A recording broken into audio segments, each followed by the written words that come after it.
play some cards, yeah. Rain Man, 8 nominations. I have to follow my destiny. I have to be true to my profession. Dangerous Liaisons, 7 nominations. It's like 3 sticks of old dynamite. You shake it up, and we're going to be scraping bodies off the street. Mississippi Burning, 7 nominations. They are the leading nominees in the 61st Annual Academy Award Contest, and surprise, they and the 2 other nominees for Best Picture all were released in December. We're going to be looking at the Academy Award surprises on this special edition of Siskel and Ebert. I'm Gene Siskel of the Chicago Tribune. And I'm Roger Ebert of the Chicago Sun-Times. And this is our annual program called the Oscar Surprises. The nominees we're surprised are on the list, and the nominees we're surprised are not on the list. And Gene's right, it does seem as if the Academy voters don't have a very long memory. If they held the Oscars any later in the year, maybe they'd even have trouble nominating the December releases. You could almost call this list of Best Pictures the December 1988 Academy Awards. Leave the other 11 months for another show. One undeniable fact this year, though, is that some very good films did open in December, and that's the good news. In the Best Picture category, those nominees were The Accidental Tourist, starring William Hurt as a man who finds he can experience romance even after the death of his child. Dangerous Liaisons, a sophisticated comedy about adultery in pre-revolutionary France. Mississippi Burning, about 2 FBI men investigating the disappearance of 3 civil rights workers in the summer of 1964. Rain Man, about a young man who discovers the autistic older brother he never knew he had. And Working Girl, with Melanie Griffith as a secretary from Staten Island who impersonates her own boss. The only surprise for me in this category was Dangerous Liaisons, which is perhaps just a little more intellectual and a little more wicked than most of the films the Academy seems to go for. Maybe it benefited from the December effect. I might have expected to see maybe Bull Durham or Roger Rabbit instead on the list, but as we've often observed, comedies have some pretty tough sledding at Oscar time. Given all the comment all year long about Bull Durham and its wonderful performances by Susan Sarandon, Kevin Costner, and Tim Robbins, that is probably the picture that emerges as the biggest loser this year. And when did it come out? Way back last June, a long, long time ago. Well, actually, nobody on this planet ever really chooses each other. I mean, it's all a question of quantum physics, molecular attraction, and timing. I mean, there are laws we don't understand that bring us together and tear us apart. So is somebody going to go to bed with somebody or what?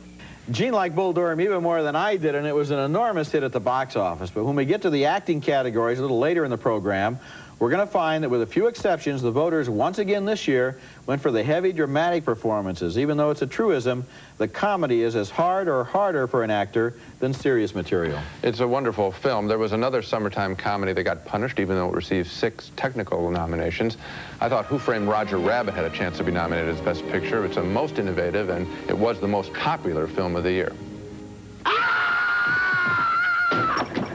How the hell did you get in here? Through the mail slot. I thought it would be best if I waited inside. See if I'm wanted for murder. No kidding. Another extremely popular summer comedy that did not get a Best Picture nomination is Big. Piano lessons. 3 years. We do. Every day after school. So comedy, as Marilyn Monroe said of her own character in Some Like It Hot, it gets the fuzzy end of the lollipop. Moving from Best Picture to Best Director, the major surprise, and I'm thrilled by it, is the inclusion of Martin Scorsese, nominated for his direction of what I thought was the best movie of 1988, The Last Temptation of Christ. What do you think heaven's like? It's like a wedding. God's the bridegroom, and man's spirit's the bride. I thought it was the only film of the year that tried to be truly great and achieved greatness. The other nominees for Best Director are Charles Crichton, A Fish Called Wanda, Alan Parker, Mississippi Burning, Barry Levinson, Rain Man, Mike Nichols, Working Girl. Those 4 men were also nominated by the Directors Guild of America for its own award. So was Robert Zemeckis for directing Who Framed Roger Rabbit.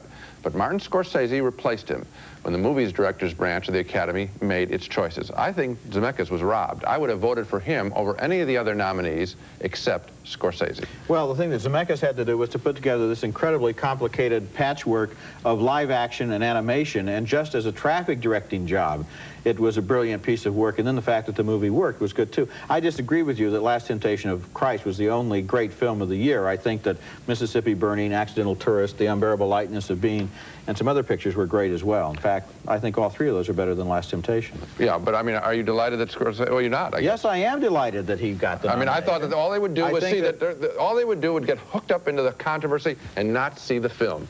Well, what they did was they gave him a director's nomination and they avoided the film altogether in all the other categories, right. Probably once again, because it came out in August. You see, that's just too long ago to be able to remember even the greatest film of the year. Coming up next, the surprises and the 20 nominations for actors and actresses. Can I get you anything, Mr. Trainer? Coffee, tea, me? Isn't she right? Our special show on the Academy Award surprises, the nominees for Best Supporting Actress this year, in alphabetical order, start out with a real surprise for me, at least, Joan Cusack, the other secretary in Working Girl. It was a small but juicy role. Also nominated, Gina Davis, the dog trainer in The Accidental Tourist. I don't think she belongs in this category. She should be in the lead actress category. Also nominated, fine, genuinely supporting work by Frances McDormand as the sensitive wife of the police deputy in Mississippi Burning. Also, Michelle Pfeiffer, the object of sexual gamesmanship in Dangerous Liaisons. And Sigourney Weaver, the ruthless boss in Working Girl. Joan Cusack's nomination for Working Girl really surprised me. As I mentioned, I didn't think she'd be noticed. It was a good job. But the biggest surprise for me is the sure-to-be controversial nomination of Gina Davis for The Accidental Tourist. And I'm going to make sure it's controversial right now. She had the female lead in the film. Kathleen Turner, who played William Hurt's wife in the film, certainly did not have the lead. She was also advertised for the supporting category. But the lesser-known Gina Davis was advertised for and nominated in the supporting category. I don't know if I mentioned before that it so happens I train dogs. Is that right? Is that your home phone or your business? Both. Why? What difference does it make? I was just wondering. Now, it's up to the actors to do the nominating, and this year, the Academy sent out a special notice warning them not to be misled by advertising by studios. But still, the actors were led like sheep by studio advertising in trade publications, and they put Gina Davis in a big role in a supporting category. Of course, you can see the strategy behind that, which is that Gina Davis is a relative newcomer to films, although she did have big roles in Beetlejuice and The Fly. Yes. And so they figured she can get it in supporting. Right. She can't get it. It isn't fair. Yet, on the other hand, you could see it sort of because William Hurt is really the lead over everyone else in the film, and everybody else in the film supports him. He's in every scene, practically. He has a bigger role than she does, but I ask you just point, you can disagree with me if you want. Is it a leading performance or supporting performance? It's the other main performance in the movie. You got it. So you've got a point there. Okay, next category. And the next category is for the Best Supporting Performance by an Actor. Let's see if there are any potential leads in here. The nominees are the great British veteran Alec Guinness, playing the father of the title character in the 6-hour epic Little Dorrit. Kevin Kline is a conniving and lecherous jewel thief in A Fish Called Wanda. He was billed as one of the leads. Martin Landau is the right-hand man to an auto pioneer in Tucker, the Man in His Dream. River Phoenix is the teenage son of radical parents who are living a life on the run in Running on Empty. The movie was about his character. And Dean Stockwell is the mafia boss in Married to the Mob. So I think we really have two ringers in that category. River Phoenix and Kevin Kline were not supporting actors. Now, certainly River Phoenix is the much more glaring example. I mean, he is the central character in the film. Yes. The parents support him, really, I think. Yes, that's true. Here's what's wrong with it. Not only is there an error made when they nominate him in that category, or Gina Davis in the supporting actress category, but they also have an advantage for winning because they have the most screen time. They make the most impression. So by placing someone in the wrong category, not only do you make one error, but you allow a second error to be made, which is they usually can win in that category. What it basically comes down to is that the Academy Awards every year are not so much objective evaluations of artistic achievement. You better believe as they are a little chess game involving a lot of promotional and advertising work on the parts of people who want to get another go-around and better home video sales for their movies. You're right, they're playing for big bucks. I think the biggest omission in the supporting actor category is Tim Robbins, so great as the awkward baseball pitcher in Bull Durham. I'm a little nervous. My old man's here. Your dad's here? Where's he at? It's right by home plate. Don't look. Don't look.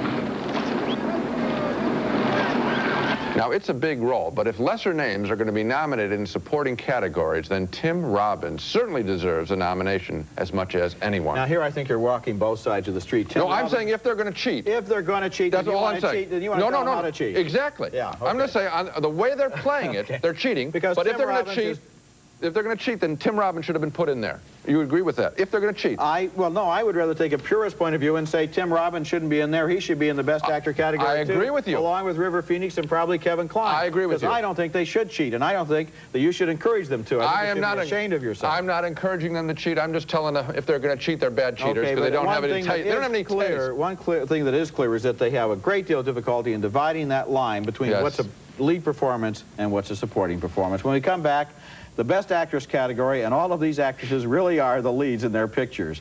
We're going to tell you who we were surprised was nominated and who we were surprised was not. If I ever see you or your meat wagon again, you'll be lucky if you don't end up in a wooden box. I'm on the Academy Award surprises, or in other words, what made us lift our eyebrows when we saw this year's list of nominees. Our next category is for Best Performance by an Actress. And the nominees this year are Glenn Close, who played the ringmistress of an emotional circus in Dangerous Liaisons. Jodie Foster is a rape victim in The Accused. Melanie Griffith is a secretary who tries to prove herself by masquerading as her own boss in Working Girl. Sigourney Weaver is a naturalist who becomes obsessed with saving a jungle species in Gorillas in the Mist. And perennial nominee Meryl Streep, whose role in A Cry in the Dark was based on the true story of an Australian mother accused of murdering her baby. Now, most of those 5 nominations were more or less expected, I think, but the 2 names that stand out on a show like this are the ones in a way that aren't surprises, Glenn Close and Meryl Streep. Here are 2 actresses that the Academy just loves to nominate. Close has been nominated 5 times and Streep 8 times. The bigger surprise this year probably was Streep being nominated for a couple of reasons. First, her movie A Cry in the Dark was not very successful at the box office and only got mixed critical reaction. And second, her character was not at all likable. She played a woman whose baby is carried off by wild dogs in the outback of Australia and who's then suspected of murdering that baby because she doesn't seem to grieve enough about her loss. Well, I can't cry to order, and I won't be squashed into some dumb act for the public. Or for you. Meryl Streep's performance in A Cry in the Dark was, as usual, a good one. This is one of the best actresses in the history of the movies, after all, but she played a cold, distant, unlikable woman. So I'm sort of surprised that the Academy nominated her. I was not surprised at all. I would have been disappointed if they didn't. I think it's one of her finest performances. Even people who criticize her for being mannered or they could hear a dialect or something like this, I don't think you can see it in this performance. I think it's a seamless, invisible piece of superior acting. It is good acting. It is good acting, but I'm just surprised. Yes? I'm saying if we're talking about surprises instead of choices, then I'm surprised. Okay. Are you surprised? No, I'm not surprised. I expected her to be. I didn't think they were that stupid. Another disappointment, more than a surprise for me, was the omission of Susan Sarandon as a sexy baseball guru in Bull Durham. It's a warm, funny, complex role, and Susan Sarandon was equal to it. Who dresses you? I mean, do you think this is a little excessive for the Carolina League? The road of excess leads to the Palace of Wisdom, William Blake. What, William Blake? William Blake. What, William Blake? William Blake. What do you mean, William Blake? I mean William Blake. She's absolutely wonderful in the film. It was a role that a lot of actresses wanted to get. She got it. She delivered everything that she could possibly in the role. It's part of the general failure of the Academy to remember the great film, Bull Durham. You know, Gene, I did a little mathematics this morning before we came in to do the show, and not only is it true that 16 out of the 30 major nominations were for movies that came out in December, but here's one that will shock you even more. 26 of the 30 major nominations were for movies that came out in the autumn season or later. Wow. 4 out of 30 nominations for movies before September. Right. Bull Durham, along with 9 months of other movies, were just simply forgotten. I mean, they talk about the lowering attention span in America. I think that the people out there who go to the movies all the time probably had their brains softened more than anyone else, but then our brains are not softened, so I don't know whether that works or not. We're tougher guys. You know, also, I think that people don't actually see all the films. We know that about it. They often hand their nominations list to people in their office or ask their spouse to fill out the thing. We actually see the pictures. And why can't their office workers or their spouses think back more than 3 months? The actress I think is missing from the list. We ought to do a show reminding people, you know, Yeah, next year we'll do it. every January on what happened in the first 9 months of the year before. Let's do just it. kind of a review. The actress I think is missing from the list was Shirley MacLaine on the Best Actress list. Her performance at Madame Siskel was some of the very best work she's ever done. She played an aging piano teacher who hangs on to her best pupils day after day, week after week, year after year, reluctant to release them into the cruel world of big-time concert bookings. At the end of the movie, you really feel the heart and soul of this woman. Whenever I take on a new student, I give myself and my time totally and freely. It is an absolute commitment for both of us. MacLaine is wonderful in Madame Siskel. I wish more people had seen it. She takes some chances there that a lot of actresses are reluctant to take, and that is she plays a lot older and a lot dowdier than she really is. She pulls out all the stops, and it's a good performance. It's a sensational performance, and often when you play older and dowdier, you do get nominated. So I was stunned that she wasn't nominated. I would take out Sigourney Weaver's nomination for Gorillas in the Mist. I didn't think that was that special of an effort. I think that she gets sympathy votes for being nice to the gorillas, like the character is so wonderful that she's nice, you know, sort of a tour guide at a zoo. And I think that, without question, Shirley MacLaine should have been nominated. She acts so well without dialogue, just using her face. Sensational. Okay, coming up next, the surprises in the Best Actor category. Those scores would have never been questioned if my kids did not have Spanish surnames and come from barrio schools. You know that. Continuing now our show on the Oscar surprises this year, the nominees for Best Actor are Gene Hackman, the down-home FBI agent in Mississippi Burning; Tom Hanks, the boy in a man's body in Big; Dustin Hoffman, the autistic savant in Rain Man; Edward James Olmos, playing an innovative teacher of inner-city high school kids in Stan and Deliver; and Max von Sydow, playing a poor Swedish laborer in Pele the Conqueror. I was surprised and delighted by the inclusion of Edward James Olmos and Max von Sydow in the nomination list. Both gave superb performances. I wasn't sure the Academy would recognize them. Well, I was surprised too, and one of the things I was surprised about is that they reached out once again to films that were a little bit off the beaten path. Yes. It seems like in recent years in Hollywood there has become this hit mentality in which the big movies become steamrollers that roll straight through the nominations and straight through the box office and home video markets without any attention being given to smaller alternative films, to foreign films, to a film like Stand and Deliver, which is a little bit offbeat in its subject matter. I'm glad that they feel that they can give a nomination to a picture that hasn't made $100 million. Well, to be fair, because we've been very critical of the Academy, I mean, it's well known that they've reached out to the British cinema for years and given many nominations and awards. Yeah, so but they usually reach out to movies that cost $40 million and win the Academy Award, Gandhi or something like that, A Passage to More India. epic. They don't necessarily reach out to a little film like, actually, A Fish Called Wanda, which was a little film. The biggest surprise for me in this category was the omission of William Hurt for Accidental Tourist. Hurt is usually as much of an Academy favorite or fixture as Meryl Streep or Glenn Close. He was nominated for Best Actor for the last 3 years in a row, and he won for Kiss of the Spider-Woman. So maybe the Academy simply felt he's had enough recognition lately. I don't know. What I do know is that The Accidental Tourist was nominated for Best Picture, and it was a picture dominated from beginning to end by Hurt's performance. To a second honeymoon. Second honeymoon. 18 more years together. 18. Or would you say it was 17? No, it's 18, all right.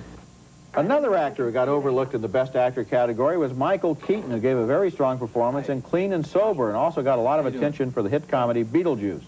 Maybe that proves two things. The Academy doesn't often nominate comedy, which we already know, and it doesn't much like hard-hitting pictures about drugs. I heard about the program, and it sounds really good to me. I just want to make sure I understand the deal as far as the confidentiality aspect is concerned. Yes, well, the program is completely confidential. So no one would have to know I was in here. Not unless you wanted them to, no. Great. Okay, now the obvious question is, if I think that Hurt and Keaton were overlooked in this category, who would I leave out? Right. And I would leave out Tom Hanks in Big, and I'll tell you why. In that movie, he was playing a boy in a man's body, and I don't believe his performance was even the best performance of that idea in 1988. I know which one you think. Because in a movie called Vice Versa, I think Judge Reinhold did the same thing better. I really do. I think he did an excellent job, too. Now, another disappointment, more than a surprise for me, is the omission of Willem Dafoe for playing the extraordinarily difficult role of Jesus in The Last Temptation of Christ.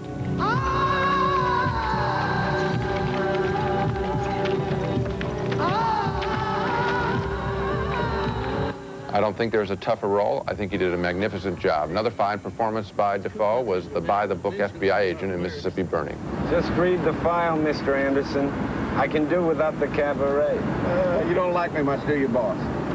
Sure I like you. I just don't share your sense of humor. Jesus and an FBI agent in the same year. I thought Willem Dafoe was the actor of the year in 1988, but he was not recognized by the Academy. And there's just one more omission before we wind it up here. I'm astounded, you probably are too. The Thin Blue Line, the documentary about the killing of a Texas policeman and a man apparently wrongly accused of murder. The case has been reopened by this greatness of the film. It was not nominated as Best Documentary Feature Film. That is probably the most glaring omission of the entire list all year long, because here is a movie, The Thin Blue Line, that looks like it's going to spring a man off of death row. Not only that, it was a good film, good enough that when the Washington Post did a survey of every best 10 list of every film critic in America, The Thin Blue Line was on more lists than any other movie. And yet, at Academy Award time, complete wipeout, because you know what happens? We give all of this attention to the nominees. Much more attention, really, I believe, than the Academy voters give to selecting the films that deserve the nominations. In fact, every year when I look at this list, I wonder whether a lot of people aren't just simply almost marking their ballots at random. I don't know how the Thin Blue Line could have been missed by the documentary group that nominates, whoever nominates. I mean, I think they're made a major error. And I don't know whether they thought it should be in the Best Picture category, because it did get so much praise, but somebody made a big mistake. Well, it was certainly a documentary, that's for sure, so that's where it belonged. That's it for this week. Next week, we'll be back with reviews of 5 new movies, including Oscar nominee Tom Hanks in his new comedy, The Burbs. That's next week, and until then, the balcony is closed.